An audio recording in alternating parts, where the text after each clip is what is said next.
S ಆದಮೇಲೆ ಎಲ್ಲರೂ ನಮಸ್ಕಾರ. 10 ಗಂಟೆಗೆ ಆನ್ಲೈನ್ ಬರ್ತೀನಿ ಅಂತ ಹೇಳಿದ್ದೆ. 10 ಗಂಟೆಗೆ ಆನ್ಲೈನ್ ಬಂದಿದ್ದೀನಿ.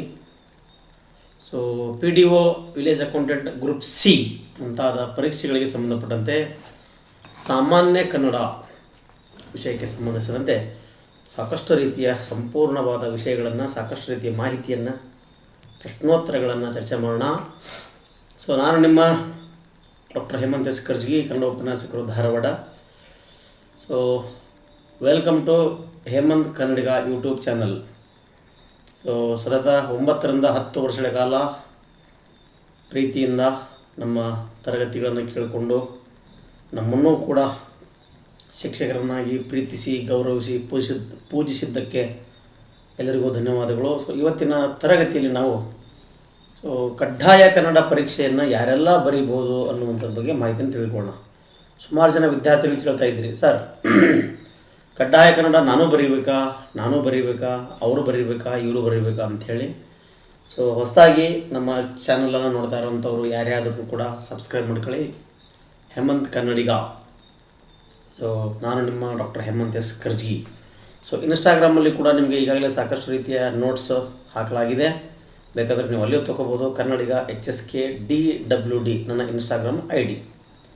ಸೊ KEA ಅವರು ನಡೆಸುವಂತಹ ಕಡ್ಡಾಯ ಕನ್ನಡ ಪ್ರಶ್ನೆ ಪತ್ರಿಕೆ.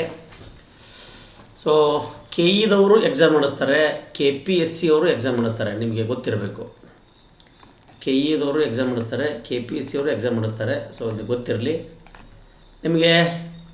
KEದವರು ನಡೆಸುವಂತಹ ಎಕ್ಸಾಮು, ಸೊ ಇದು MCQ ಇರುತ್ತೆ, ಮಲ್ಟಿಪಲ್ ಚಾಯ್ಸ್ ಕ್ವಶನ್ ಇರುತ್ತೆ. KPSC ಅವರು ನಡೆಸುವಂತಹ ಎಕ್ಸಾಮ್ ನಿಮಗೆ ಡಿಸ್ಕ್ರಿಪ್ಟಿವ್ ಇರುತ್ತೆ. ಓಕೆನಾ. ಸೊ ಈಗ ಸೆಪ್ಟೆಂಬರ್ 29ನೇ ತಾರೀಕು ಸೊ KEದವರು ನಡೆಸುವಂತಹ ಕಡ್ಡಾಯ ಕನ್ನಡ ಪರೀಕ್ಷೆ ಇದೆ. ಅದಕ್ಕೆ ಸಂಬಂಧಪಟ್ಟಂತೆ ಸ್ವಲ್ಪ ಮಾಹಿತಿನ ಹಂಚಿಕೊಂಡು ಕೆಲವು ಪ್ರಮುಖ ಪ್ರಶ್ನೆಗಳನ್ನು ಚರ್ಚೆ ಮಾಡ್ತೇನೆ. ಸೊ ವಿಲೇಜ್ ಅಕೌಂಟೆಂಟ್, ಗ್ರಾಮ ಆಡಳಿತ ಅಧಿಕಾರಿ ಕಡ್ಡಾಯ ಪರೀಕ್ಷೆ ಅಥವಾ ಕಡ್ಡಾಯ ಕನ್ನಡ ಪರೀಕ್ಷೆ ಇದೇ ತಿಂಗಳು 29ಗೆ ಇದೆ ಅಲ್ವಾ. ಸೊ ಪ್ರಶ್ನೆ ಪತ್ರಿಕೆ ನೋಡಿ ಸ್ನೇಹಿತರೆ, MCQ ಮಾದರಿ ಇರುತ್ತೆ. MCQ ಅಂದರೆ ನಿಮಗೆಲ್ಲ ಗೊತ್ತಿದೆ, ಮಲ್ಟಿಪಲ್ ಚಾಯ್ಸ್ ಕ್ವಶನ್ಸ್, ಬಹು ಆಯ್ಕೆಯ ಪ್ರಶ್ನೆಗಳಿರ್ತವೆ. ಒಂದು ಪ್ರಶ್ನೆ ಇರುತ್ತೆ, 4 ಆಪ್ಷನ್ ಇರುತ್ತೆ. 4ರಾಗ ಅತಿ ಸಮೀಪವಾದ ಉತ್ತರ ಯಾವುದು ಅದನ್ನು ನೀವು ಕಂಡುಹಿಡಿಬೇಕು. ಸರ್ ಎಷ್ಟು ಪ್ರಶ್ನೆಗಳಿರ್ತವೆ? 100 ಪ್ರಶ್ನೆಗಳಿರ್ತವೆ. ಸೊ ಒಂದು ಪ್ರಶ್ನೆಗೆ 1.5 ಅಂಕಗಳನ್ನು 1.5 ಮಾರ್ಕ್ಸ್ ನಿಗದಿ ಮಾಡಲಾಗೈತೆ. ಸೊ ಒಟ್ಟು 100 ಪ್ರಶ್ನೆಗಳಿಗೆ 150 ಅಂಕಗಳು ಇರ್ತಾವೆ. ಸೊ ಇದಿಷ್ಟು ಕಡ್ಡಾಯ ಕನ್ನಡ ಪರೀಕ್ಷೆಗೆ. ವಿಲೇಜ್ ಅಕೌಂಟೆಂಟ್ ಪರೀಕ್ಷೆ 29ಗಿದೆಯಲ್ಲ, ಅದಕ್ಕೆ ಪ್ರಶ್ನೆ ಪತ್ರಿಕೆ MCQ ಮಾದರಿಯಲ್ಲಿ ಇರುತ್ತೆ. ಸುಮಾರು ಜನಕ್ಕೆ ಗೊಂದಲ, ಹೇಗಿರುತ್ತೆ ಸರ್, ಏನಾಗುತ್ತೆ ಸರ್ ಅಂಥೇಳಿ. ಸೊ ಬಹು ಆಯ್ಕೆಯ ಪ್ರಶ್ನೆಗಳಿರ್ತವೆ, 100 ಪ್ರಶ್ನೆಗಳಿರುತ್ತೆ. ಒಂದು ಪ್ರಶ್ನೆಗೆ 1.5 ಮಾರ್ಕ್ಸ್ ಇರುತ್ತೆ. ಸೊ ಕಡ್ಡಾಯ ಕನ್ನಡ ಪರೀಕ್ಷೆಯಲ್ಲಿ ಯಾವುದೇ ನೆಗೆಟಿವ್ ಅಂಕಗಳು ಇರುವುದಿಲ್ಲ. ಇದು ಸುಮಾರು ಜನಗೆ ಕೇಳುವಂತಹ ದೊಡ್ಡ ಪ್ರಶ್ನೆ ಇದು, ಸರ್ ನೆಗೆಟಿವ್ ಇರ್ತದನ್ರಿ ಅಂತ. ಸೊ ನೋಟಿಫಿಕೇಷನನ್ನು ಸರಿಯಾಗಿ ಓದ್ಕೊಂಡ್ರೆ ಯಾವುದೇ ರೀತಿ ಡೌಟ್ಗಳೇ ಬರಲ್ಲ.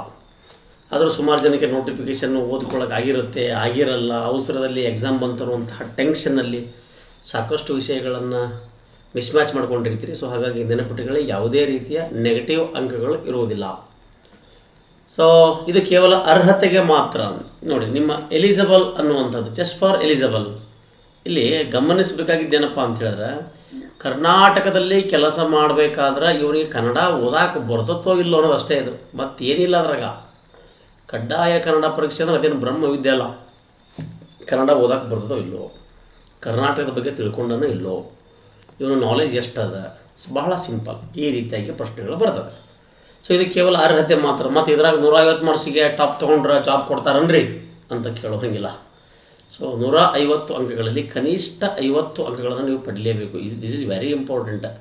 ಸರ್ ಕಡ್ಡಾಯ ಕನ್ನಡ ಪರೀಕ್ಷೆಯಲ್ಲಿ 49 ಬಿದ್ದದ್ರಿ, ಮಿಕ್ಕಿದೆಲ್ಲ ಎಕ್ಸಾಮು ಭಾಳ ಚಲೋ ಮಾಡೇನ್ರಿ ಸರ್, ಹೆಂಗ್ರಿ ಸರ್ ಅಂತ ಕೇಳಿದೆ ಅಂದರೆ ಹರಿಬ್ರಹ್ಮ ಬಂದು ತಿಪ್ಪರಲಾಗ ಹೋಗಿದ್ರು ಕೂಡ ಕಡ್ಡಾಯ ಕನ್ನಡ ಪರೀಕ್ಷೆಯಲ್ಲಿ 50 ಅಂಕಗಳನ್ನ ತೆಗೆದುಕೊಳ್ಳಿಲ್ಲ ಅಂದ್ರೆ ನಿಮ್ಮ ಮುಂದಿನ ಪ್ರಶ್ನೆ ಪತ್ರಿಕೆ ಅಥವಾ ಮುಂದಿನ ನಿಮ್ಮ ಯಾವುದೇ ರೀತಿಯ ಎಕ್ಸಾಮನ್ನು ಪೇಪರ್ನ ವ್ಯಾಲ್ಯೂಯೇಷನ್ ಮಾಡಲ್ಲ, ರಿಸಲ್ಟ್ ಕೂಡ ಬಿಡಲ್ಲ. ಸೊ ಹಾಗಾಗಿ ಕಡ್ಡಾಯ ಕನ್ನಡ ಪರೀಕ್ಷೆಯನ್ನು ನೀವು ಸರಿಯಾಗಿ ತಯಾರಿ ಮಾಡಿಕೊಂಡು ಬರೀರಿ ಅನ್ನುವಂಥದ್ದು ನನ್ನ ಒಂದು ಸಲಹೆ.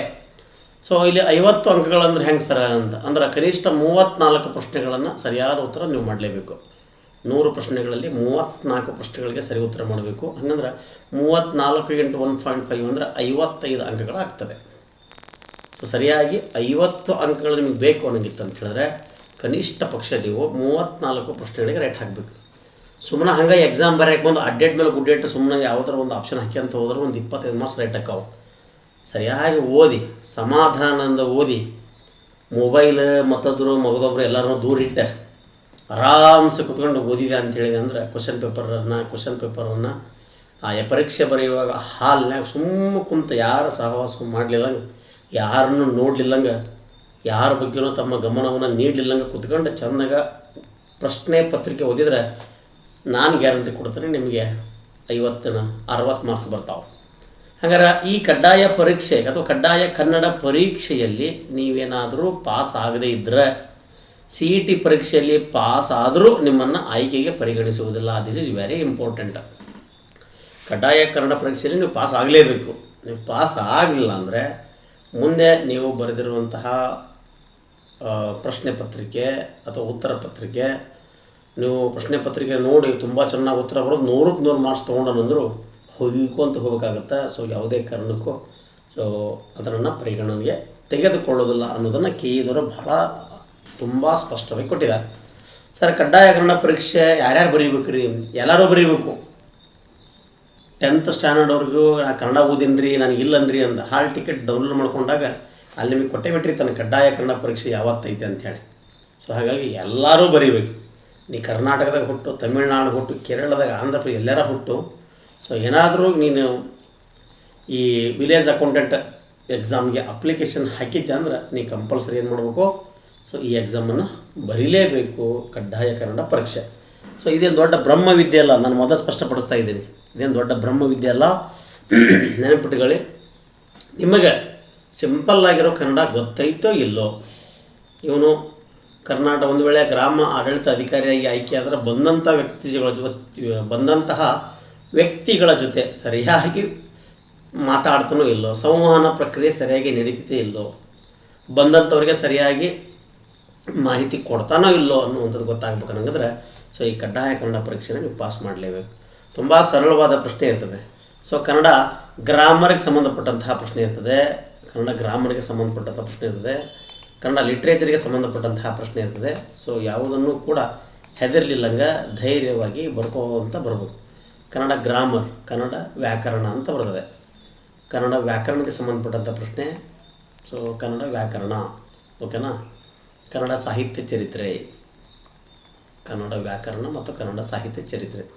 ಸೊ ನಾಳೆ ಕ್ಲಾಸ್ನಾಗ ಈ ಹಿಂದೆ ನಡೆದಂಥ ಒಂದು ಕಡ್ಡಾಯ ಕನ್ನಡ ಪೇಪರ್ ಐತೆ, ಅದನ್ನು ಡಿಸ್ಕಸ್ ಮಾಡ್ತೇನೆ. ಬಹಳ ಸರಳವಾದಂತಹ ಪ್ರಶ್ನೆ ಇರ್ತವೆ.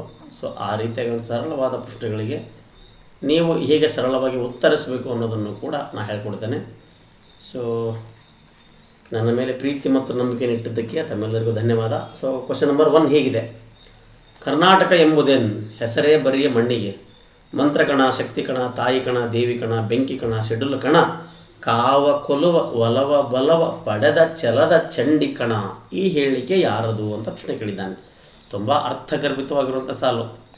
ಈ ರೀತಿಯಾಗಿರುವಂತಹ ಪದ್ಯವನ್ನು ಬರೆಯುವಂತಹ ಸಾಮರ್ಥ್ಯ, ಈ ರೀತಿಯಾಗಿ ಕನ್ನಡ ಅಭಿಮಾನವನ್ನು ತೋರಿಸುವಂತಹ ಕೆಚ್ಚೆದೆಯ ವೀರತನ, ಗಂಡಸುತನ, ಗಂಡುಗಲಿ, ಆ ರೀತಿಯಾಗಿರುವಂತಹ ಸಾಮರ್ಥ್ಯ ಸೊ ನಮ್ಮ ಕುವೆಂಪು ಅವರಲ್ಲಿ ಜಾಸ್ತಿ ಇತ್ತು ಅನ್ನುವಂಥದ್ದು. ಕುವೆಂಪು ಅವರು ಹೇಳಬೇಕಾದ ವಿಷಯವನ್ನು ನೇರವಾಗಿ ಹೇಳುವಂತಹ ವ್ಯಕ್ತಿಯಾಗಿದ್ದರು ಅಂತ. ಸೊ ಕುವೆಂಪು ಅವರು ನಿಮಗೆ ನೆನಪಿರಲಿ, ಪ್ರಥಮ PUC ಪಠ್ಯ ಪುಸ್ತಕದಲ್ಲಿ ಇರುವಂತಹ ಪದ್ಯ ಇದೆ. PUC ಫಸ್ಟಲ್ಲಿ ಐ ಥಿಂಕ್ ಅಖಂಡ ಕರ್ನಾಟಕ ಅಂತ ಒಂದು ಪದ್ಯ ಇದೆ. ಆ ಪದ್ಯದ ಸಾಲುಗಳಿದು: ಅಖಂಡ ಕರ್ನಾಟಕ ಅಲ್ತು ನಿಮ್ಮ ಬೂಟಾಟದ ರಾಜಕೀಯ ನಾಟಕ ಅಂತ ಬರಿತಾ ಹೋಗ್ತಾರೆ ಅವರು. ತಮ್ಮ ಸ್ವಾರ್ಥಕ್ಕಾಗಿ ಕರ್ನಾಟಕವನ್ನು ಇಬ್ಬಾಗ ಮಾಡುತ್ತಿರುವಂತಹ ದುಷ್ಟ ರಾಜಕಾರಣಿಗಳ ಬಗ್ಗೆ ಬರೆದಿರುವಂಥ ಪದ್ಯಭಾಗ. ಕರ್ನಾಟಕ ಅನ್ನುವಂಥದ್ದು ಕರ್ನಾಟಕ ಅನ್ನುವಂಥದ್ದು ಅಖಂಡ ಕರ್ನಾಟಕವಾಗಿರುತ್ತೆ. ಅದು ಯಾವುದೇ ಕಾರಣಕ್ಕೂ ಖಂಡ ಕರ್ನಾಟಕ ಆಗಬಾರ್ದು ಅನ್ನುವಂಥದ್ದು ನಮ್ಮ ಕುವೆಂಪು ಅವರ ನಿಲುವಾಗಿತ್ತು. ಸೊ ಹಾಗಾಗಿ ಪ್ರಶ್ನೆ ನಂಬರ್ 1, ಕರ್ನಾಟಕ ಎಂಬುದೇನು? ಹೆಸರೇ ಬರಿ ಮಣ್ಣಿಗೆ, ಅನ್ನುವಂತಹ ಪದ್ಯದ ಸಾಲು ಅಥವಾ ಈ ಹೇಳಿಕೆ ಯಾರದು ಅನ್ನುವಂಥ ಮಾತನ್ನು ಕೇಳಿದ್ದಾರೆ. ಇದು ಕುವೆಂಪು ಅವರಿಗೆ ಸಂಬಂಧಪಟ್ಟಿದ್ದು. ಪ್ರಶ್ನೆಗಳು ಯಾವುದೋ ಪುಸ್ತಕದಾಗಿರುತ್ತೆ, ಅದನ್ನು ನೋಡಿ ಕಾಪಿ ಮಾಡಿಕೊಂಡು ಪೇಸ್ಟ್ ಮಾಡಿ ಅದಕ್ಕೆ 4 ಆನ್ಸರ್ಲಿ ಒಂದು ಉತ್ತರ ಹೇಳುವಂಥದ್ದಲ್ಲ. ನನಗೆ ಗೊತ್ತಿರೋ ಅಷ್ಟು ಮಾಹಿತಿಯನ್ನು ನಿಮಗೆ ಚೆನ್ನಾಗಿ ತಿಳಿಸ್ಕೊಡ್ತೇನೆ. ಸೊ ಪ್ರಶ್ನೆ ಪತ್ರಿಕೆಗಳು ಸರಳವಾಗಿ ಬಂದಿರ್ತದೆ, ಉತ್ತರವನ್ನು ಕೂಡ ಸರಳವಾಗಿ ನೀವು ಕಂಡುಹಿಡಿಯಬೇಕಾಗ್ತದೆ. ಕ್ವಶನ್ ನಂಬರ್ 2, ಕನ್ನಡವೇ ಸತ್ಯ, ಕನ್ನಡವೇ ನಿತ್ಯ. ಸೊ ಇಲ್ಲಿ ನೋಡಿ, ಕನ್ನಡವೇ ಸತ್ಯ ಅನ್ನುವಂಥದ್ದು ಮಿಸ್ ಆಗಿದೆ. Question number 2. ಸೊ ಕನ್ನಡವೇ ಸತ್ಯ, ಕನ್ನಡವೇ ನಿತ್ಯ. ಸತ್ಯ ಮತ್ತು ನಿತ್ಯ ಈ ಹೇಳಿಕೆ ಯಾರದು? ತಮಗೆಲ್ಲ ಗೊತ್ತಿರುತ್ತೆ, ಮೈಂಡ್ಸೆಟ್ಟಲ್ಲಿ ಓಡ್ತಾ ಇರಬೇಕು. ಬಾರಿಸು ಕನ್ನಡ ಡಿಂಡಿಮವ, ಓ ಕರ್ನಾಟಕ ಹೃದಯ ಶಿವ, ಕನ್ನಡವೇ ಸತ್ಯ, ಕನ್ನಡವೇ ನಿತ್ಯ. So SL. ಭೈರಪ್ಪನವ್ರದ್ದು ಆಗಿರ್ಲಿಕ್ಕೆ ಸಾಧ್ಯನೇ ಇಲ್ಲ, ಅನಕರು ಸಾಧ್ಯನೇ ಇಲ್ಲ, ಶಿವರಾಮ್ ಕಾರಂತನೂ ಸಾಧ್ಯನೇ ಇಲ್ಲ. ಅಂತ ಸಾಧ್ಯ ಇರಗಾರದು ಮತ್ತೆ ಅದನ್ನು ಹೇಳಬೇಕಾಗುತ್ತೆ. ಹೇಳುವಂತಹ ವಿಷಯವನ್ನು, ಕನ್ನಡ ಅಭಿಮಾನವನ್ನು, ಸೊ ಪ್ರಕೃತಿಯನ್ನು ಅಚ್ಚುಕಟ್ಟಾಗಿ ತುಂಬ ಮಲೆನಾಡು ತೀರ ಪ್ರದೇಶದಲ್ಲಿ ಜೀವಿಸಿ ಪ್ರಕೃತಿಯಲ್ಲೇ ದೇವರನ್ನು ಕಂಡಂತಹ ಪುಣ್ಯಾತ್ಮರು ಕುವೆಂಪು. ಸೊ ಕನ್ನಡದ ರಸ ಋಷಿ ಕವಿ ಅನ್ನುವಂಥ ಮಾತನ್ನು ಕರಿತೀವಿ. ಹಕ್ಕಿ ಹಾರುತ್ತಿದೆ ನೋಡಿದಿರಾ ಅನ್ನುವಂಥ ಮಾತನ್ನು ಬೇಂದ್ರೆ ಅಜ್ಜನವರು ಪದ್ಯ ಬರೀತಾರೆ. ಇದೇ ಪದ್ಯಕ್ಕೆ ಸಂವಾದಿಯಾಗಿ ಇದೇ ಪದ್ಯದ ರೀತಿಯಲ್ಲಿ ದೇವರು ರುಜು ಮಾಡಿದನು, ರಸವಶನ ಆಗುತ್ತ ಕವಿ ಅದ ನೋಡಿದನು ಅಂತ ಕುವೆಂಪು ಬರಿತಾ ಹೋಗ್ತಾರೆ. ಸೊ ಎಕ್ಸಾಂಪಲ್ ಕೇಳ್ತಾನೆ ನೋಡ್ರಿ, ದೇವರು ರುಜು ಮಾಡಿದನು, ರಸವಶನಾಗುತ್ತ ಕವಿ ಅದ ನೋಡಿದನು ಏನ್ರಿ. ಸೊ ಹಾಗಾಗಿ ಇದು ಕುವೆಂಪು ಅವರು. ಸೊ ಕನ್ನಡವೇ ಸತ್ಯ, ಕನ್ನಡವೇ ನಿತ್ಯ ಹೇಳಿಕೆನೂ ಕುವೆಂಪು ಅವ್ರದ್ದು. ದೇವರು ರುಜು ಮಾಡಿದನು ಎಂಬಂತಹ ಹೇಳಿಕೆನೂ ಸಹ ಕುವೆಂಪು ಅವರಿಗೆ ಸಂಬಂಧಪಡ್ತದೆ ಅನ್ನುವಂಥದ್ದು. ಕ್ವಶನ್ ನಂಬರ್ 3 ಹೀಗಿದೆ. ಕ್ವಶನ್ ನಂಬರ್ 3, ಬಾರಿಸು ಕನ್ನಡ ಡಿಂಡಿಮವ, ಓ ಕರ್ನಾಟಕ ಹೃದಯ ಶಿವ. ನಾನು ಈಗ ತಾನೇ ಹೇಳಿದೆ, ನೀವು ಕೇಳಲಿಕ್ಕಿಂತ ಮುಂಚೆನೇ ಹೇಳಿಬಿಟ್ಟಿದ್ದೇನೆ. ಈ ಹೇಳಿಕೆ ಯಾರು ಅಂತ ಕೇಳೋದಕ್ಕಿಂತ ಕುವೆಂಪು ಅನ್ನುವಂಥದ್ದು. ಸೊ ಮತ್ತು ಅಗೇನ್ ಕುವೆಂಪು, ಬಾರಿಸು ಕನ್ನಡ ಡಿಂಡಿಮವ, ಓ ಕರ್ನಾಟಕ ಹೃದಯ ಶಿವ. ಸೊ ಈ ಹೇಳಿಕೆ ಅನ್ನುವಂಥದ್ದು ಕೂಡ ನಮ್ಮ ಕುವೆಂಪು ಅವರಿಗೆ ಸಲ್ತದೆ. ಕುವೆಂಪು ಅವರ ರಚನೆ ಅನ್ನುವಂಥದ್ದು ಬಹಳ ಅದ್ಭುತವಾಗಿರುವಂತಹ ವ್ಯಕ್ತಿತ್ವ ಕುವೆಂಪು ಅವ್ರದ್ದು ನಮ್ಮ ಕನ್ನಡದಲ್ಲಿ. ನೀವು ಈ ಪದ್ಯವನ್ನು ಕೇಳಿರ್ತೀರ. ಕ್ವಶನ್ ನಂಬರ್ 4, ದೋಣಿ ಸಾಗಲಿ ಮುಂದೆ ಹೋಗಲಿ, ದೂರ ತೀರವ ಸೇರಲಿ, ಬೀಸೋ ಗಾಳಿಗೆ ಬೀಳು ತೇಳುತ್ತಾ ತೆರೆಯ ಮೇಗಡೆ ಹಾರಲಿ. ಈ ಹೇಳಿಕೆ ಯಾರು? ಈ ಪದ್ಯವನ್ನು, ಈ ಕಾವ್ಯವನ್ನು ರಚಿಸಿದ ಕವಿ ಯಾರು? ಮತ್ತು ಅಗೇನ್ ಸೊ ಬೇಂದ್ರೆ, ನಮ್ಮ ಧಾರವಾಡದ ಬೇಂದ್ರೆ ಅಜ್ಜ. ಸ್ವಲ್ಪ ಒಂಚೂರು ಸೊ ಧಾರವಾಡದ ಬೇಂದ್ರೆ ಅಜ್ಜ ಒಂದೇ ಆಪ್ಷನ್ ಇದೆ. ಅಭಿಮಾನಕ್ಕೆ ಮತ್ತು ಬೇಂದ್ರೆ ಅಜ್ಜ ಅಂತ ಹಾಕಿದ್ದೀರಿ ನೀವು. ಸೊ ಅಭಿಮಾನ ಬೇರೆ, ಪ್ರಶ್ನೆ ಉತ್ತರಗಳನ್ನು ಸರಿಯಾಗಿ ಎಕ್ಸಾಮಲ್ಲಿ ನೋಡೋದೇ ಬೇರೆ. ಸೊ 3 ಅಲ್ಲ ಅಂತ ಹೇಳಿದ್ರೆ the final answer is Kuvempu. ದೋಣಿ ಸಾಗಲಿ ಮುಂದೆ ಹೋಗಲಿ, ದೂರ ತೀರವ ಸೇರಲಿ, ಬೀಸು ಗಾಳಿಗೆ ಬೀಳು ತೇಳುತ್ತಾ ತೆರೆಯ ಮೇಗಡೆ ಹಾರಲಿ. ಈ ಹೇಳಿಕೆಯನ್ನು ಕೂಡ ಕುವೆಂಪುರಿಗೆ ಸಂಬಂಧಪಡ್ತದೆ. ಓಕೆ, ಕ್ವಶನ್ ನಂಬರ್ 5 ಚರ್ಚೆ ಮಾಡೋಣ. ಆವಾಗಲೇ ತಾನು ಹೇಳಿದೆ, ದೇವರು ರುಜು ಮಾಡಿದನು, ರಸವಶನಾಗುತ್ತ ಕವಿ ಅದ ನೋಡಿದನು. ದೇವರು ರುಜು ಮಾಡಿದ, ರಸವಶನಾಗುತ್ತ ಕವಿ ನೋಡಿದ. ಸಾಯಂಕಾಲ ಸಮಯದಲ್ಲಿ ಬೆಳ್ಳಕ್ಕಿಗಳು ತಮ್ಮ ಗೂಡಿಗೆ ಹೋಗ್ತಾ ಇದ್ವಂತೆ. ಹಾಗೆ ಹೋಗುವಾಗ ಹಕ್ಕಿಗಳ ಪಾದ ಚಲನೆ ಭಗವಂತ ಸಿಗ್ನೇಚರ್ ಮಾಡೋದಂಗೆ ಕಾಣಿಸ್ತಾ ಇತ್ತಂತೆ. ಭಗವಂತ ಸಿಗ್ನೇಚರ್ ಮಾಡ್ತಾ ಇದ್ದ. ದೇವರು ರುಜು ಮಾಡಿದನು, ರಸವಶನಾಗುತ್ತ ಕವಿ ಅದ ನೋಡಿದನು. ಬಿತ್ತರವಾಗಸ ಹಿನ್ನೆಲೆಯಾಗಿರೆ ಬೆಳ್ಳಕ್ಕಿಯ ಪಂಕ್ತಿಯು ಸಾಲ ಎಸೆದಿರೆ, ದೇವರು ರುಜು ಮಾಡಿದನು, ರಸವಶನಾಗುತ್ತಾ ಕವಿ ಅದ ನೋಡಿದನು. ಸೊ ಈ ಹೇಳಿಕೆಯನ್ನು ಕೂಡ ಕುವೆಂಪು ಅವ್ರದ್ದು. ಇವತ್ತಿನ ಇಷ್ಟು ಪ್ರಶ್ನೆಗಳಲ್ಲಿ ನಾನು ಎಷ್ಟು ಪ್ರಶ್ನೆ ಡಿಸ್ಕಸ್ ಮಾಡ್ತೀನೋ ಅಷ್ಟು ಪ್ರಶ್ನೆಗಳಲ್ಲಿ ಒಂದರ ಪ್ರಶ್ನೆ ಬಂದೇ ಬರ್ತದೆ. ಅಂತಹ ಪ್ರಶ್ನೆಗಳನ್ನೇ ತೊಗೊಂಬರ್ತೀನಿ, ಅಂತಹ ಪ್ರಶ್ನೆಗಳನ್ನೇ ಡೀಲ್ ಮಾಡ್ತೀನಿ. ಸೊ ನೋಡ್ಕೊಳ್ಳಿ. ಸೊ ವಿಡಿಯೋಗಳನ್ನು ನೋಡಬೇಕಾದಾಗ ನೀವು ಮಾಡೋದೇನು, ನಿಮಗೆ ಆ ಪ್ರಶ್ನೆಯನ್ನು ಓದಿದಾಗ ಉತ್ತರವನ್ನು ನಾವು ಹೇಳಿದಾಗ ನಿಮ್ಮ ತಲೆಯಲ್ಲಿ ಉತ್ತರ ಶಾಶ್ವತವಾಗಿ ಕೂತ್ಕೊಳ್ತದೆ, ನೆನಪಿರ್ತದೆ ನನಗಿದ್ರೆ ಮಾತ್ರ ಆ ಪ್ರಶ್ನೆಯನ್ನು ನೀವು ಓದಿಬಿಟ್ಬಿಡಿ. ಒಂದು ವೇಳೆ ಓದಿದೆ ಅಂದ್ರೆ ನೆನಪು ಉಳಿಯೋದಿಲ್ಲ ಅನ್ನಂಗಿತ್ತು ಅಂತ ಹೇಳಿದ್ರೆ ನೀವು ಒಂದು ನೋಟ್ಬುಕ್ ತಗೊಂಡು ಆ ಪ್ರಶ್ನೆಯನ್ನು ಮತ್ತು ಆ ಪ್ರಶ್ನೆ ಉತ್ತರವನ್ನು ಒಂದು ಕಡೆ ಬರ್ಕೊಳ್ಳಿ. ಯಾಕಂದರೆ ಯೂಸ್ ಆಗ್ತದೆ. ಇನ್ನೊಂದು 2 ದಿನ ಎಕ್ಸಾಮ್ ಇದೆ ಅಂತ ಹೇಳಿದ್ರೆ ಬಿಫೋರ್ ಡೇ ನೀಟಾಗಿ ಕುತ್ಕೊಂಡು ಚೆಂದಾಗಿ ಓದಿಬಿಟ್ಟೆ ಅಂದರೆ ಆಗೋಯ್ತು. ಸೊ ಜೈ ಹಿಂದ್ ಜಿಂದಾಬಾದ್. ಆ ರೀತಿಯಾಗಿ ನಿಮಗೆ ಯಾವುದೇ ರೀತಿಯಾಗಿರುವಂತಹ ಪ್ರಶ್ನೆಗಳು ಮಿಸ್ ಆಗೋಕ್ಕೆ ಚಾನ್ಸಸ್ ಭಾಳ ಕಡಿಮೆ ಆಗ್ತದೆ. ರೈಟ್. ಸೊ ಕನ್ನಡ ವ್ಯಾಕರಣಕ್ಕೆ ಸಂಬಂಧಪಟ್ಟಂತಹ ಒಂದು ಪ್ರಶ್ನೆ ಇದೆ. ಕ್ವಶನ್ ನಂಬರ್ 6 ಚರ್ಚೆ ಮಾಡ್ತಾ ಇದ್ದೀನಿ. ಭಾರತಾಂಬೆಯು ಮಂದಹಾಸವನ್ನು ಬೀರಲಿ. ನೋಡಿ ಪ್ರಶ್ನೆಯನ್ನು ಸರಿಯಾಗಿ ಓದ್ಕೊಳ್ಳಿ. ಇಲ್ಲಿಯ ಕ್ರಿಯಾಪದ ಇಂತಹದ್ದು ಅಂತ ಕೊಟ್ಟಿದ್ದಾನೆ. ಇದು ಈ ಹಿಂದೆ ಕೇಳಿರುವಂಥ ಪ್ರಶ್ನೆ. ಭಾರತಾಂಬೆಯು ಮಂದಹಾಸವನ್ನು ಬೀರಲಿ.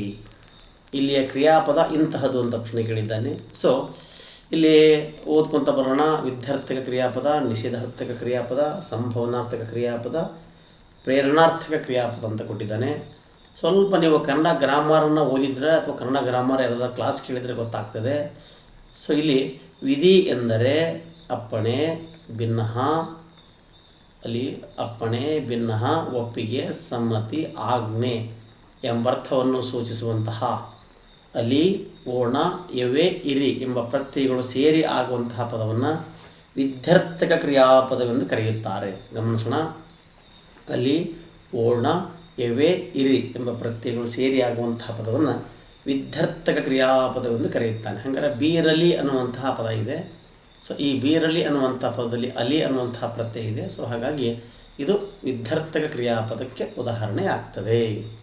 ಹಾಗಾದರೆ ಕ್ರಿಯೆಯು ನಡೆಯುವುದಿಲ್ಲ ಎಂಬುದನ್ನು ತಿಳಿಸುವಂಥದ್ದನ್ನು ನಿಷೇಧಾರ್ಥಕ ಕ್ರಿಯಾಪದ ಅಂತ ಕರೀತಾರೆ. ಕ್ರಿಯೆ ನಡೀಬಾರ್ದು ಅಂತ.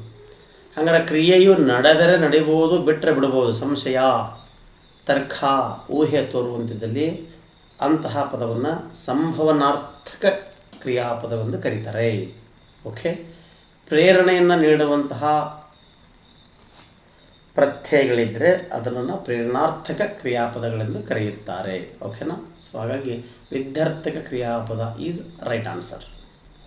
ಓಕೆ. ಕ್ವಶನ್ ನಂಬರ್ 7 ಏನಿದೆ ಚರ್ಚೆ ಮಾಡೋಣ. ನೋಡಿ, ಕ್ರಿಯಾಪದದ ಬಗ್ಗೆ ಪ್ರಶ್ನೆ ಬರದೇ ಇರುವಂತಹ ಪ್ರಶ್ನೆ ಪತ್ರಿಕೆಗಳೇ ಇಲ್ಲ. ಅದರಲ್ಲೂ ವಿದ್ಯಾರ್ಥಕ ಕ್ರಿಯಾಪದದ ಬಗ್ಗೆ ಪ್ರಶ್ನೆ ಬರದೇ ಇರುವಂತಹ ಪ್ರಶ್ನೆ ಪತ್ರಿಕೆಗಳೇ ಇಲ್ಲ. ನೆನಪಿಟ್ಟುಕೊಳ್ಳಿ, ವಿದ್ಯಾರ್ಥಕ ಕ್ರಿಯಾಪದ it's most important. So question number 7 ಹೀಗಿದೆ. ಸಕರ್ಮಕ ಕ್ರಿಯಾಪದಕ್ಕೆ ಉದಾಹರಣೆ ಏನು? ಸೊ ಇಲ್ಲಿ ಸಕರ್ಮಕ ಧಾತು, ಅಕರ್ಮಕ ಧಾತು ಅಂತ ಬಳಸ್ತಾರೆ. ಪ್ರಶ್ನೆ ಎಕ್ಸಾಮಲ್ಲಿ ಹೀಗೆ ಕೇಳಿದ್ದು, ಸಕರ್ಮಕ ಕ್ರಿಯಾಪದ ಅಂತ ಕೊಟ್ಟಿದ್ದಾನೆ ಅವನು. ಸೊ ಹಾಗಾಗಿ ನಾವು ಅದೇ ರೀತಿಯಾಗಿರುವಂತಹ ಪ್ರಶ್ನೆಯನ್ನು ಹಾಕಿಬಿಟ್ಟಿದ್ದೀವಿ. ಇಲ್ಲಿ ಕ್ರಿಯಾಪದದ ಮೂಲ ರೂಪವನ್ನು ಧಾತು ಅಂತೇಳಿ ಕರೀತಾರೆ. ನೆನಪಿಟ್ಕೋಬೇಕು ಯಾವಾಗಲೂ. ಧಾತು, ಅದಕ್ಕೆ ಇನ್ನೊಂದು ಹೆಸರು ಐತ್ರಿ ಸ್ನೇಹಿತರ, ಕ್ರಿಯಾ ಪ್ರಕೃತಿ ಅಂತ ಕರೀತಾರೆ. ಯಾರಾದರೂ ನಮ್ಮ ತರಗತಿಯನ್ನು ಕೇಳಿದೆ ಅಂದ್ರೆ ನಾವು ಅದು ಹೇಳಿದ್ದೀವಿ. ಕ್ರಿಯಾಪದದ ಮೂಲ ರೂಪ ಧಾತು ಅಥವಾ ಕ್ರಿಯಾ ಪ್ರಕೃತಿ. ಅದಕ್ಕೆ ಇನ್ನೊಂದು ಹೆಸರು ಐತೆ, ಮೂಲ ಧಾತು ಅಂತೇಳಿ. ಓಕೆನಾ. ಕ್ರಿಯಾಪದದ ಮೂಲ ರೂಪ ಧಾತು ಅಥವಾ ಕ್ರಿಯಾ ಪ್ರಕೃತಿ ಅಥವಾ ಮೂಲ ಧಾತು ಅಂತಿದೆ. ಹಾಗಾದ್ರೆ ಇಲ್ಲಿ ಸಕರ್ಮಕ ಧಾತು, ಅಕರ್ಮಕ ಧಾತು ಅಂತೇಳಿ ಬರ್ತದೆ. ಸೊ ಧಾತುಗಳಲ್ಲಿ ಮೊಟ್ಟ ಮೊದಲನೆಗೆ ಮಾಡಿದಾಗ 2 ಪ್ರಕಾರಗಳು. ಒಂದು ನಾವು ಸಹಜ ಧಾತು ಅಂತೇಳಿ ಕರಿತೀವಿ, ಎರಡನೇದನ್ನು ಸಾಧಿತ ಧಾತು ಅಂತೇಳಿ ಕರಿತೀವಿ. ಕ್ರಿಯಾಪದದ ಮೂಲ ರೂಪ ಯಾವುದೇ ಪ್ರತ್ಯಯಗಳನ್ನು ಸೇರಿಕೊಳ್ಳೋದು ಬಂದರೆ ಅದನ್ನು ಸಹಜ ಧಾತು ಅಂತೇಳಿ ಕರೀತಾರೆ. ಫಾರ್ ಎಕ್ಸಾಂಪಲ್ ನೋಡು, ಓಡು ಇವೆರಡನ್ನು ಸಹಜ ಧಾತುಕ್ಕೆ ಉದಾಹರಣೆಯನ್ನಾಗಿ ಮಾಡ್ತೇವೆ. ಒಂದು ವೇಳೆ ಯಾವುದಾದ್ರೂ ಒಂದು ಪದದಲ್ಲಿ ಇಸು ಎಂಬ ಪ್ರತ್ಯಯ ಸೇರಿಕೊಂಡು ಬಂತು ಅಂದರೆ, ಇಸು ಎಂಬ ಪ್ರತ್ಯಯ ಸೇರಿಕೊಂಡು ಬಂದರೆ ಅದನ್ನು ಸಾಧಿತ ಧಾತು ಅಂತ ಕರಿತೀವಿ. ಫಾರ್ ಎಕ್ಸಾಂಪಲ್ ನೋಡಿರಿ, ಕನ್ನಡಿಸು ಅನ್ನುವಂತಹ ಪದವನ್ನು ಬರಿತೀವಿ. ಇದು ಸಾಧಿತ ಧಾತು. ನೆನಪಿಟ್ಟುಕೊಳ್ಳಿ. ಕ್ರಿಯಾಪದದ ಮೂಲ ರೂಪ ಧಾತು, ಐದರ ಸಹಜ ಧಾತು. ಯಾವುದಾದ್ರೂ ಪದದಲ್ಲಿ ಇಸು ಎಂಬ ಪ್ರತ್ಯಯ ಸೇರಿಕೊಂಡು ಬಂದರೆ ಅದನ್ನು ಸಾಧಿತ ಧಾತು ಅಂತ ಕರಿತೀವಿ. ಜಸ್ಟ್ ಫಾರ್ ಹಿಂಟ್ ಕೊಡ್ತಾ ಇದ್ದೀನಿ ಅಷ್ಟೇ. ಇಲ್ಲಿ ಅವನು ಕೇಳಿದೇನು, ಸಕರ್ಮಕ ಧಾತು. ಬಳಕೆಗೆ ಅನುಗುಣವಾಗಿ ಮತ್ತೆರಡು ಬಗೆಯ ಧಾತುಗಳನ್ನು ಕಾಣ್ತೇವೆ. ಒಂದು ಸಕರ್ಮಕ ಧಾತು, ಮತ್ತೊಂದು ಅಕರ್ಮಕ ಧಾತು ಅಂತೇಳಿ. ಸಕರ್ಮಕ ಧಾತು, ಅಕರ್ಮಕ ಧಾತು. ಓಕೆ. ಹಂಗೆ ಒಂದು ಪ್ರಶ್ನೆ ಹಾಕಿ 4 ಆಪ್ಷನ್ ಹಾಕಿ, ಸೊ ಇದು ಉತ್ತರ ನೋಡಿರಿ ಅಂತ ಹೇಳಿ, ನೋಡಿರಿ ನಮ್ಮಲ್ಲೇ ಲೈವ್ ಅನ್ನೋ ಥರ ಬಿಟ್ಬಿಡಿ. ಅನುಕೂಲ ಆಗುವಂಥದ್ದು ಎಲ್ಲಿ ಉತ್ತರ ಸರಿಯಾಗಿ ಸಿಗ್ತದೆ ಅಥವಾ ಎಲ್ಲಿ ತರಗತಿಗಳು ಸರಿಯಾಗಿ ಸಿಗ್ತದೆ ಅಲ್ಲಿ ತರಗತಿಗಳನ್ನು ಕೇಳ್ಕೊಳ್ಳಿ. ಉಚಿತವಾಗಿ ನಿಮಗೆ ಮಾಹಿತಿ ಎಲ್ಲಿಂದನಾರ ಬರಲಿ, ತಗೊಂಡು ನಿಮ್ಮ ಜ್ಞಾನವನ್ನು ಹೆಚ್ಚಿಗೆ ಮಾಡ್ಕೊಳ್ಳಿ ಅಷ್ಟೇ. ಸೊ ಇಲ್ಲಿ ಕರ್ತೃಪದವನ್ನು ಹಿಡಿದು ಕ್ರಿಯಾಪದಕ್ಕೆ ಏನನ್ನು, ಯಾರನ್ನು, ಯಾವುದನ್ನೆಂದು ಪ್ರಶ್ನೆ ಮಾಡಿದಾಗ ಅಂತ ನೋಡಿ, ಗಮನಿಸಿ. ಹೀಗೆ ಪ್ರಶ್ನೆ ಮಾಡಬೇಕು.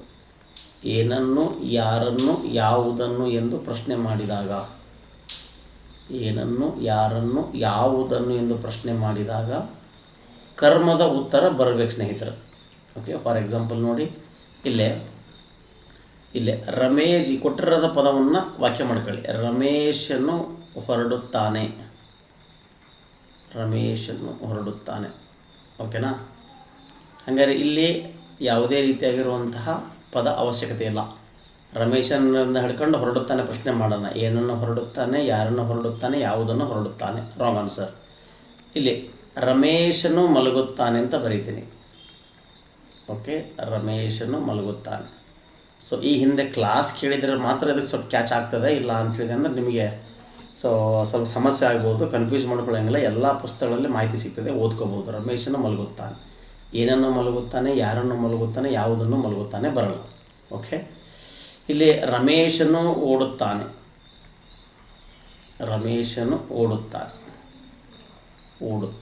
ಓಕೆ, ಏನನ್ನು ಓಡುತ್ತಾನೆ, ಯಾರನ್ನು ಓಡುತ್ತಾನೆ, ಯಾವುದನ್ನು ಓಡುತ್ತಾನೆ ಅದನ್ನು ಕೂಡ ನಾವು ಆನ್ಸರ್ ಮಾಡಲಿಕ್ಕೆ ಬರಲ್ಲ.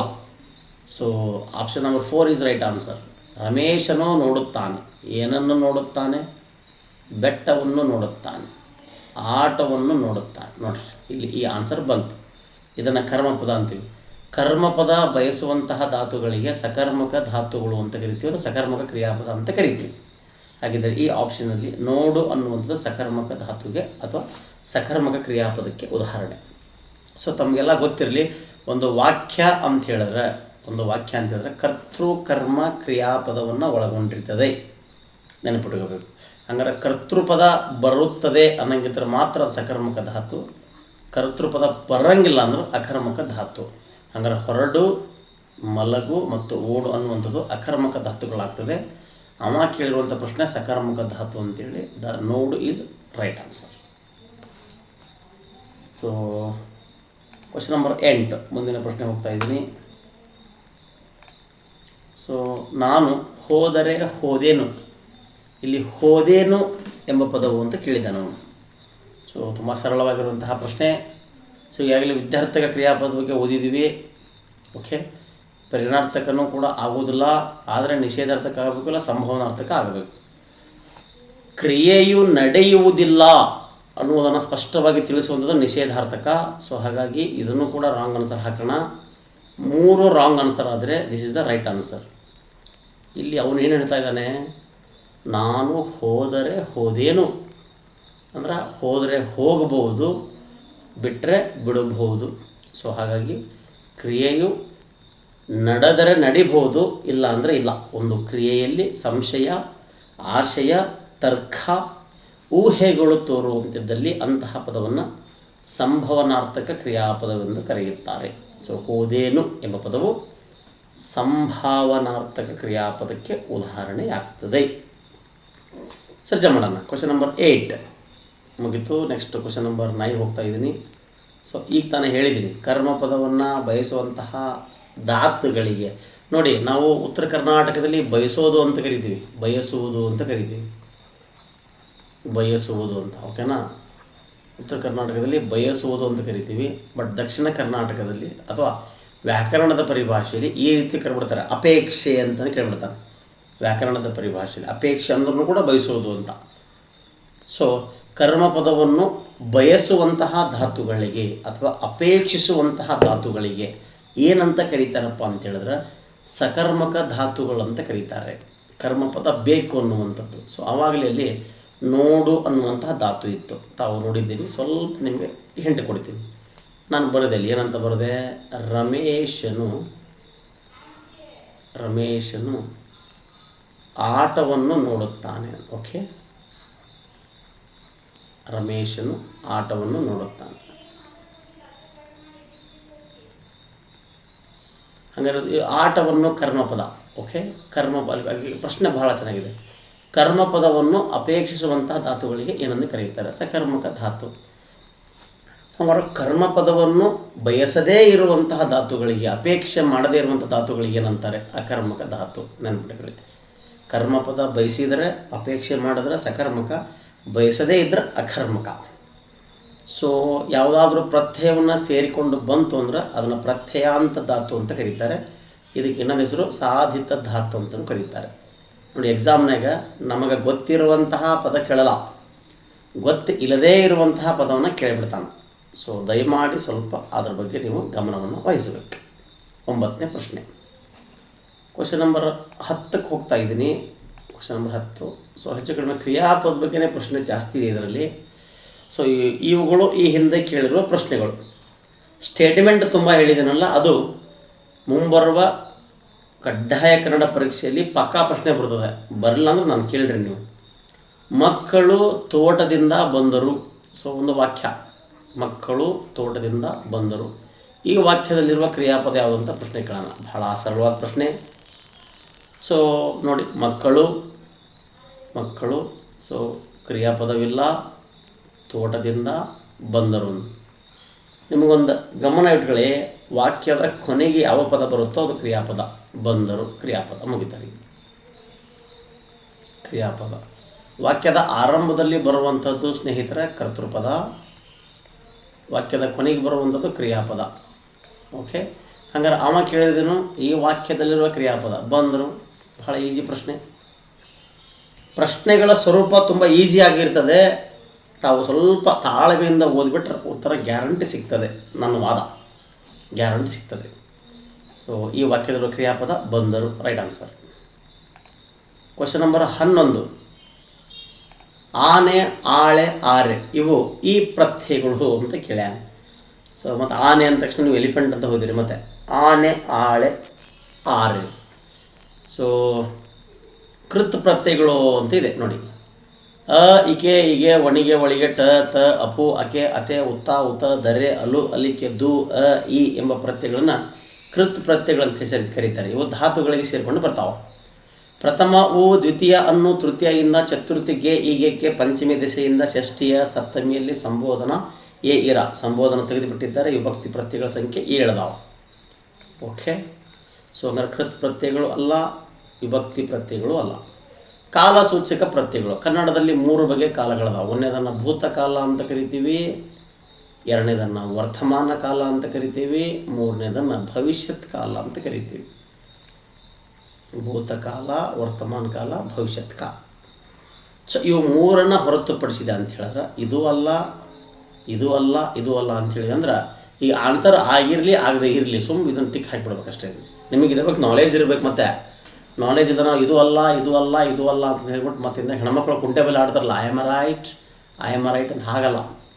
ಆನೆ, ಆಳೆ, ಆರೆ, ಅನು, ಅಳು, ಆನು, ಆಳು, ಅವು, ಅಲಿ, ಓಣ, ಎವೆ, ಇರಿ ಎಂಬಂತಹ ಮುಂತಾದ ಪ್ರತ್ಯಯಗಳನ್ನು ಆಖ್ಯಾತ ಪ್ರತ್ಯಯಗಳಂತ ಕರೀತಾರೆ. ಒಂದು ಪದವು ಕ್ರಿಯಾಪದ ಹೌದೋ ಅಲ್ವೋ ಎಂಬುದನ್ನು ನಿರ್ಧರಿಸುವಂತಹ ಪ್ರತ್ಯಯಗಳೇ ಆಖ್ಯಾತ ಪ್ರತ್ಯಯಗಳಾಗಿರ್ತದೆ. ತಾವುಗಳು ನೆನಪಿನಲ್ಲಿ ಇಟ್ಟುಕೋಬೇಕು. ತಾವೆಲ್ಲ ಓದಿರ್ತೀರಿ, ಗೊತ್ತಿರ್ತದೆ ಅಂತ ಭಾವಿಸ್ತಾನೆ. ಸೊ ನೆಗೆದನು ಎಂಬ ಪದವು ಅಂತ ಕೇಳಿದ್ದಾರೆ. Very important question. ಸೊ ಕಾಲಗಳ ಬಗ್ಗೆ ಒಂದು ಪ್ರಶ್ನೆ ಗ್ಯಾರಂಟಿ ಬಂದೇ ಬರ್ತದೆ ನಿಮ್ಗೆ. ಸೊ ಕಾಲಗಳನ್ನು ಸರಿಯಾಗಿ ತಿಳ್ಕೊಂಬಿಡ್ರಿ, ಈಸಿಯಾಗಿ ಒಂದ್ಸರಿ ಹೇಳಿಬಿಡ್ತೀನಿ. ಕನ್ನಡದಲ್ಲಿ 3 ಬಗೆಯ ಕಾಲಗಳದಾವೆ. ಒಂದನೇದು ಭೂತಕಾಲ, ಎರಡನೇದು ವರ್ತಮಾನ ಕಾಲ, ಮೂರನೇದು ಭವಿಷ್ಯತ್ ಕಾಲ. ಓಕೆನಾ?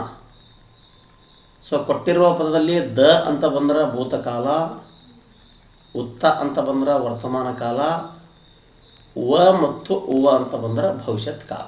ಓಕೆ, ನೋಡಿ ಅಲ್ಲಿ ಕೊಟ್ಟಿದ್ದೇನು, ನೆಗೆದನು ಎಂಬ ಪದವನ್ನು ವಿಸ್ತರಿಸಿ ಬರೆದಾಗ ಏನಾಗ್ತದೆ? ಓಕೆ, ನೆಗೆ ಪ್ಲಸ್ ದ ಪ್ಲಸ್ ಅನು ಏನಾಗ್ಬೋದು? ಈಗ ಅದು ಈಸ್ ಈಕ್ವಲ್ ಟು ನೆಗೆದನು. ಫಿನಿಶ್. ನೆಗೆದನು. ಓಕೆ, ನೆಗೆ ಪ್ಲಸ್ ದ ಪ್ಲಸ್ ಅನು ಈಸ್ ಈಕ್ವಲ್ ಟು ನೆಗೆದನು. ಫಿನಿಶ್.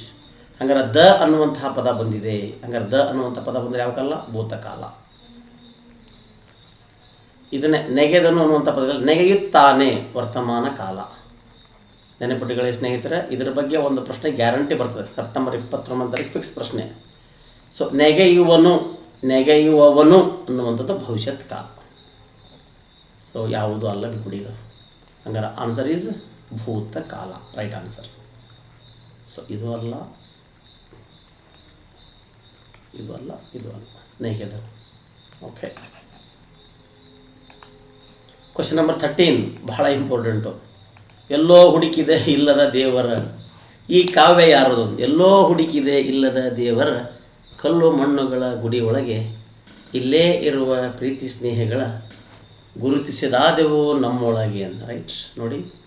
ಸೊ ಇಲ್ಲೊಂದು ಆಪ್ಷನನ್ನು ಚೇಂಜ್ ಮಾಡ್ತೀನಿ. So last option so GS ಶಿವರುದ್ರಪ್ಪನವರು. ಇದು GSS ಕನ್ನಡದ 3ನೇ ರಾಷ್ಟ್ರಕವಿ ಗುಗ್ಗರಿ ಶಾಂತವೀರಪ್ಪ ಶಿವರುದ್ರಪ್ಪನವರ ಬರೆದಿರುವಂಥ ಪದ್ಯ. GSS is right answer.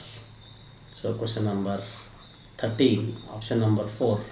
So ಈ ರೀತಿ ರಾಂಗ್ ಆನ್ಸರ್ ಇದ್ದರೆ ಗ್ರೇಸ್ ಬರುತ್ತೆ ನಿಮಗೆ, ನೋ ಪ್ರಾಬ್ಲಮ್. ಕುವೆಂಪು ಅಲ್ಲ, ತೀನಂ ಶ್ರೀನು ಅಲ್ಲ, BM ಶ್ರೀನು ಅಲ್ಲ, GS ಶಿವರುದ್ರಪ್ಪ. ಎಲ್ಲೋ ಹುಡುಕಿದೆ ಇಲ್ಲದ ದೇವರ ಕಲ್ಲು ಮಣ್ಣುಗಳ ಗುಡಿ ಒಳಗೆ ಇಲ್ಲೇ ಇರುವ ಪ್ರೀತಿ ಸ್ನೇಹಗಳ ಹುಡುಕುವುದಾದೆವು ನಮ್ಮೊಳಗೆ. ಎಲ್ಲಿದೆ ಬಂಧನ, ಎಲ್ಲಿದೆ ನಂದನ, ಎಲ್ಲ ಇದೆ ನಮ್ಮೊಳಗೆ. ಒಳಗಿನ ತಿಳಿಯನು ಕಲಹದೆ ಇದ್ದರೆ ಅಮೃತದ ಸವಿ ಇದೆ ನಾಲಿಗೆಗೆ. ಎಲ್ಲೋ ಹುಡುಕಿದೆ ಇಲ್ಲದ ದೇವರ. ತುಂಬ ಅದ್ಭುತವಾಗಿ ಬರಿತಾ ಹೋಗ್ತಾರೆ. GS ಶಿವರುದ್ರಪ್ಪನವರ ಒಂದು ರಚನೆ. GSS ಗುಗ್ಗರಿ ಶಾಂತವೀರಪ್ಪ ಶಿವರುದ್ರಪ್ಪ, ಕನ್ನಡದ 3ನೇ ರಾಷ್ಟ್ರಕವಿ. ಕ್ವಶನ್ ನಂಬರ್ 14 ಹೀಗಿದೆ. ಇಕ್ರಲ್ಲ ಒದಿರಲ್ಲ ಈ ನನ್ನ ಮಕ್ಕಳ ಚರ್ಮ ಎಬ್ಬರಲ್ಲ, ದೇವರಿಲ್ಲ ಅಂತಾನೆ ಓಣಿಗೊಂದೊಂದು ಗುಡಿ ಕಟ್ಸವನೆ, ಹೊಲಿಯಾರ ಕಂಡ್ರೆ ಹಾವಾಡ್ದಂಗೆ ಆಡ್ತಾನೆ. ಸೊ ಪದ್ಯವನ್ನು ಓದಿದರೆ ಮಾತ್ರ ನಿಮಗೆ ಇದರ ಅರ್ಥ ಬರ್ತದೆ. ಇಕ್ರಲ್ಲ ಒದಿರಲ್ಲ ಈ ನನ್ನ ಮಕ್ಕಳ ಚರ್ಮ ಎಬ್ಬರಲ್ಲ, ದೇವರಿಲ್ಲ ಅಂತಾನೆ ಓಣಿಗೊಂದು ಗುಡಿ ಕಟ್ಸವನೆ, ಹೊಲಿಯಾರ ಕಂಡ್ರೆ ಹಾವಾಡ್ದಂಗೆ ಆಡ್ತಾನೆ. ಅಪ್ಪ GS ಡಾಕ್ಟರ್ ಸಿದ್ಧಲಿಂಗಯ್ಯನವರು ಬರೆದಿದ್ದಾರೆ ಇದನ್ನು. ಸೊ ಸ್ಮಶಾನದಲ್ಲಿ ಕುಂತು ಬರೆದಿದ್ದೀನಿ ನಾನು, ತುಂಬ ಚಿಕ್ಕ ವಯಸ್ಸಿನಲ್ಲಿ ಬರೆದಿರುವಂಥ ಪದ್ಯ ಭಾಗ ಅಂತ ಅವರೇ ಒಂದು ಸಂದರ್ಶನ ಹೇಳಿದರು. ಅವರು ನಮ್ಮನ್ನು ಅಗಲಿದ್ದಾರೆ ದೈಹಿಕವಾಗಿ. GS ಸಿದ್ಧಲಿಂಗಯ್ಯನವರು ಬರೀತಾ ಹೋಗ್ತಾರೆ. ಇಕ್ಕರಲ್ಲ ಓದಿರಲ್ಲ ಇದು ನನ್ನ ಮಕ್ಕಳ ಚರ್ಮಗಳು. ಅದ್ಭುತವಾಗಿರುವಂತಹ ರಚನೆ. ಸೊ ಇಲ್ಲಿ ಬಸಗರಹಳ್ಳಿ ರಾಮಣ್ಣ ಅಂತಲೂ ಇದೆ, ಕನ್ಫ್ಯೂಸ್ ಮಾಡ್ಕೋಬಾರ್ದು. ಬರಗೂರು ರಾಮಚಂದ್ರಪ್ಪ ಅಂತಲೂ ಇದೆ, ಕನ್ಫ್ಯೂಸ್ ಮಾಡ್ಕೋಬಾರ್ದು. DS ಕರ್ಕಿ ಅವ್ರು ಬಿಡಿ. ಇವು ಮೂರಲ್ಲಿ ಕನ್ಫ್ಯೂಷನ್ ಸ್ಟಾರ್ಟ್ ಆಗಿಬಿಡುತ್ತೆ ಯಾರ್ದು ಅಂತ. ಡಾಕ್ಟರ್ ಸಿದ್ಧಲಿಂಗಯ್ಯನವರ ರಚನೆ. ಸೊ ಊರು ಕೇರಿ ಇವರ ಆತ್ಮಕಥನ ನೆನಪಿಟ್ಟುಕೊಳ್ಳಿ. ಊರು ಕೇರಿ. ಸೊ ನನ್ನ ಜನಗಳು ಇವರ ಕವನ ಸಂಕಲನಗಳು. ನನ್ನ ಜನಗಳು. ಓಕೆ. ಸಾವಿರಾರು ನದಿಗಳು ಸಿದ್ಧಲಿಂಗಯ್ಯನವರು. ಸಾವಿರಾರು ನದಿಗಳು ಎಕ್ಸಾಮ್ನಾಗ ಇಂಪಾರ್ಟೆಂಟು. ತುಂಬ ಶ್ರೇಷ್ಠವಾಗಿ ಬದುಕನ್ನು ಬಾಳಿದ ಮನುಷ್ಯ. ಇಕ್ಕರಲ್ಲ ಒದಿರಲ್ಲ ಈ ನನ್ನ ಮಕ್ಕಳ ಚರ್ಮ ಎಬ್ಬರಲ್ಲ ಈ ಹೇಳಿಕೆ ಯಾರದು? ಡಾಕ್ಟರ್ ಸಿದ್ಧಲಿಂಗಯ್ಯನವರದು. Question number 15. ಆಯ್ದ ಅನುಭವಗಳ ಕಥನ ಆತ್ಮಕಥೆಯನ್ನು ಬರೆದವರು ಯಾರು? ಆಯ್ದ ಅನುಭವಗಳ ಕಥನ ಎಂಬ ಆತ್ಮಕಥೆಯನ್ನು ಬರೆದವರು ಯಾರು? ಡಾಕ್ಟರ್ ಸಿದ್ಧಲಿಂಗಯ್ಯ, ಬಸಗರಹಳ್ಳಿ ರಾಮಣ್ಣ, ಬರಗೂರು ರಾಮಚಂದ್ರಪ್ಪ, ಪೂತಿನ. ನೆನಪಿಟ್ಟುಕೊಳ್ಳಿ, ಇತ್ತೀಚೆಗೆ ಬಿಡುಗಡೆ ಆಗಿದೆ. ಬಿಡುಗಡೆ ಆಗಿ ಹೆಚ್ಚು ಕಡಿಮೆ 1 ವರ್ಷ ಆಗಿರಬಹುದು. Doctor Siddalingaiah wrong answer, Basagarahalli wrong answer, ಪೂತಿನ ರಾಂಗ್ ಆನ್ಸರ್, ಬರಗೂರು ರಾಮಚಂದ್ರಪ್ಪ. ನೆನಪಿಟ್ಟುಕೊಳ್ಳಿ, ಆಯ್ದ ಅನುಭವಗಳ ಕಥನ. ಇದನ್ನು ಆತ್ಮಕಥೆ ಅಂದ್ರೆ ತಪ್ಪಾಗ್ತದೆ. ಅದಕ್ಕೆ ಆಯ್ದ ಅನುಭವಗಳ ಕಥನ ಅಂತ ಬರೀತೀನಿ ಅಂತ ಬರೆದಿದ್ದಾರೆ. ಹೆಸರು ತುಂಬ ಚೆನ್ನಾಗಿ ಕೊಟ್ಟಿದ್ದಾರೆ. ಕಾಗೆ ಕಾರುಣ್ಯದ ಕಣ್ಣು. ಕಾಗೆ ಕಾರುಣ್ಯದ ಕಣ್ಣು. ಆಯ್ದ ಅನುಭವಗಳ ಕಥನ ಅಂತ ಬರೀತಾರೆ. ಆಯ್ದ ಅನುಭವಗಳ ಕಥನ. ಸೊ ಎಲ್ಲರೂ ಇಷ್ಟಪಡುವಂತಹ ಒಂದು ಪಕ್ಷಿ ಕೋಗಿಲೆ ಅಂತೀವಿ. ಹಾಗಾದ್ರೆ ಕೋಗಿಲೆ ಬದುಕಲಿಕ್ಕೆ ಎಷ್ಟು ಅರ್ಹತೆಯನ್ನು ಪಡೆದುಕೊಂಡಿದೆಯೋ ಕಾಗೆನೂ ಕೂಡ ಬದುಕಲಿಕ್ಕೆ ಅರ್ಹತೆಯನ್ನು ಪಡೆದುಕೊಂಡೈತೆ. ಕೋಗಿಲೆನೂ ಕೂಗ್ತದೆ, ಕಾಗೆನೂ ಕೂಗ್ತದೆ. ಕೋಗಿಲೆ ದನಿ ಇಂಪಾಗಿರ್ಬೋದು, ಕಾಗೆಯ ದನಿ ಕರ್ಕಶವಾಗಿರ್ಬೋದು, ಬಟ್ ಅದೂ ಕೂಡ ಒಂದು ಪ್ರಾಣಿಯೇ, ಅದೂ ಕೂಡ ಒಂದು ಪಕ್ಷಿಯೇ. ಆನೆ ದೊಡ್ಡದಾಗಿದೆ ಅನ್ನುವಂಥ ಕಾರಣಕ್ಕೆ ಪ್ರಾಣಿ, ಇರುವೆ ಚಿಕ್ಕದಾಗಿರುವಂಥ ಕಾರಣಕ್ಕೆ ಪಕ್ಷಿ ಅಲ್ಲ. ಅದು ಕೂಡ ಬದುಕಲಿಕ್ಕೆ ಅರ್ಹತೆಯನ್ನು ಪಡೆದುಕೊಂಡಿದೆಯಲ್ಲ. ಸೊ ಹಾಗಾಗಿ ಕಾಗೆ ಕಾರುಣ್ಯದ ಕಣ್ಣು ಅಂತ ಇದನ್ನು ಆತ್ಮಕಥೆ ಬರೀತೀನಿ ಅಂತ ಹೇಳ್ಬಿಟ್ಟು ಟೈಟಲನ್ನು ಇಟ್ಟು ಆಯ್ದ ಅನುಭವಗಳ ಕಥನ ಅಂತ ಟೈಟಲ್ ಇಟ್ಟಿದ್ದಾರೆ. Most important. ತುಂಬ ಚೆನ್ನಾಗಿದೆ, ನಾನು ಓದಿದ್ದೀನಿ. ಇದನ್ನು ಓದಿಬಿಟ್ರೆ ಬರಗೂರು ರಾಮಚಂದ್ರಪ್ಪ ಸರ್ ಅವರ ಜೀವನ ತುಂಬ ಚೆನ್ನಾಗಿ ಅರ್ಥ ಆಗಿಬಿಡ್ತದೆ. ತುಂಬ ಚೆನ್ನಾಗಿ ಅರ್ಥ ಆಗ್ತದೆ. ಆಯ್ದ ಅನುಭವಗಳ ಕಥನ ಬರಗೂರು ರಾಮಚಂದ್ರಪ್ಪನವರು ಬರೀತಾರೆ. ಓಕೆ. ಸೊ ಮುಂದಿನ ಪ್ರಶ್ನೆ ನೋಡೋಣ. Thank you. ಸೊ ಇವತ್ತಿನ ದಿನ ಇಷ್ಟು ಪ್ರಶ್ನೆಗಳನ್ನು ಡಿಸ್ಕಸ್ ಮಾಡಿದ್ದೀನಿ. ಕೇವಲ 15 ಪ್ರಶ್ನೆಗಳನ್ನು ಡಿಸ್ಕಸ್ ಮಾಡಿದ್ದೀನಿ. ಸೊ 15 ಪ್ರಶ್ನೆಗಳು ಪ್ಲಸ್ ಕಡ್ಡಾಯ ಕನ್ನಡ ಪರೀಕ್ಷೆಯನ್ನು ಯಾರ್ಯಾರು ಬರೀಬೇಕು ಅನ್ನೋದನ್ನು ಕೂಡ ಚರ್ಚೆ ಮಾಡಿದ್ದೀನಿ. ಸೊ ನಾಳೆ ಮತ್ತೆ ನನ್ನ ಕ್ಲಾಸನ್ನು ತಗೊಳ್ತೀನಿ. ಸೊ ನಾಳೆ ಶನಿವಾರ 9 ಗಂಟೆಗೆ ನನ್ನ ಕ್ಲಾಸ್ ಲೈವ್ ಇರುತ್ತೆ, ನಾನು ತೊಗೊತೀನಿ. ಸೊ ತರಗತಿ ಇಷ್ಟ ಆದರೆ ಲೈಕ್ ಮಾಡಿ, ಸಬ್ಸ್ಕ್ರೈಬ್ ಮಾಡಿ, ಶೇರ್ ಮಾಡಿ. ಸೊ ನಿಮ್ಮ ಪರೀಕ್ಷೆ ಮುಗಿಯುವವರೆಗೂ, ನಿಮ್ಮ ಎಲ್ಲಿವರೆಗೂ ನನ್ನ ತರಗತಿಯನ್ನು ನೀವು ಕೇಳ್ತಿರೋ ಅಲ್ಲಿವರೆಗೂ ಕೂಡ ನಿಮ್ಮ ತರಗತಿಯನ್ನು ನಾನು ಇದ್ದಲ್ಲಿದ್ದೇನೆ ಮಾಡ್ತೇನೆ. ತಾವು ಕೂಡ ಇದ್ದಲ್ಲಿದ್ದೇನೆ ನೋಡ್ಕೊಳ್ಳಿ, ಓದ್ಕೊಳ್ಳಿ. ಜ್ಞಾನ ಯಾರಪ್ಪನ ಮನೆಯ ಸೊತ್ತಲ್ಲ, ನೆನಪಿಟ್ಟುಕೊಳ್ಳಿ. So APJ Abdul Kalam sir ಒಂದು ಮಾತು ಹೇಳ್ತಾರೆ, ಭಗವಂತನ ಸೃಷ್ಟಿಯಲ್ಲಿರುವವರೆಲ್ಲರೂ ಆತನ ಬಂಧುಗಳೇ, ಯಾರು ಅವರ ಸೇವೆಯನ್ನು ಮಾಡುತ್ತಾರೋ ಅವರು ದೇವರಿಗೆ ಹತ್ತಿರವಾಗುತ್ತಾರೆ ಅಂತೇಳಿ. ಓಕೆ, ಸೊ ನಾನು ನನ್ನ ಕೈಯಿಂದ ಆದಷ್ಟು ಸಹಾಯವನ್ನು ಮಾಡ್ತಾಯಿದ್ದೀನಿ. ಭಗವಂತನಿಗೆ ಬಹುಶಃ ನನ್ನ ಹತ್ತಿರ ಆಗ್ತಿರಬಹುದು. ಸೊ ನೀವು ಕೂಡ ಈ ವಿಷಯವನ್ನು ಶೇರ್ ಮಾಡ್ಕೊಳ್ಳಿ. ನೀವು ಕೂಡ ಭಗವಂತನಿಗೆ ಹತ್ತಿರ ಆಗ್ತೀರಿ, ಭಗವಂತನಿಗೆ ತುಂಬ ಪ್ರೀತಿ ಪಾತ್ರರನ್ನ ಕೂಡಿರ್ತೀರಿ ಅನ್ನುವಂಥ ಮಾತನ್ನು ತಿಳಿಸ್ತಾ ಇವತ್ತಿನ ತರಗತಿಯನ್ನು ಮುಗಿಸ್ತಾ ಇದ್ದೀನಿ. ಮತ್ತು ನಾಳೆ 9 ಗಂಟೆಗೆ ತಮ್ಮನ್ನು ಭೇಟಿ ಆಗ್ತೀನಿ. Thank you so much. So ನಾನು ನಿಮ್ಮ ಡಾಕ್ಟರ್ ಹೇಮಂತ್ ಎಸ್ ಕರ್ಜ್ಗಿ. ನನ್ನ ಯೂಟ್ಯೂಬ್ ಚಾನಲ್ ಹೇಮಂತ್ ಕನ್ನಡಿಗ. ನನ್ನ ಇನ್ಸ್ಟಾಗ್ರಾಮಲ್ಲಿ ನೋಟ್ಸಿದೆ, ಬೇಕಾದ್ರೆ ತಗೊಳ್ಳಿ, Kannadiga HSK DWD. Thank you so much. Have a nice day. ನಮಸ್ಕಾರ.